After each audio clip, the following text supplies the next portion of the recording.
So countries are ditching the US dollar and leading the charge in this revolt are the BRICS nations: Brazil, Russia, India, China, and South Africa. And get this, other countries are joining in the fray too, like Saudi Arabia, for example, which is a big deal. So the BRICS want their own currency, but here's the part I think some people are missing.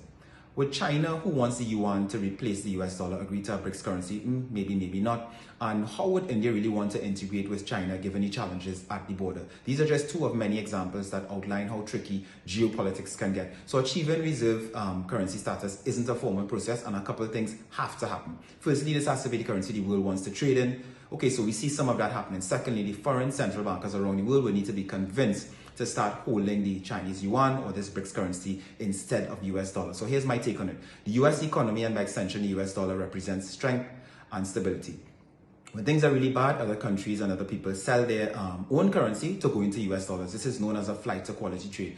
Is the US losing its power? Yes, but the US, in my opinion, is too big to fail, just like the banks were too big to fail in 2008 and 2009. And China and the BRICS nations, as much as and the rest of the world, may not want to admit it, but it's still very much attached to the US, whether they want to admit it or not. And I think the US economy is going to be too big to fail for a long time to come. So I don't think a crash is imminent. Just my 2 cents. We don't have to agree, but I hope this is helpful.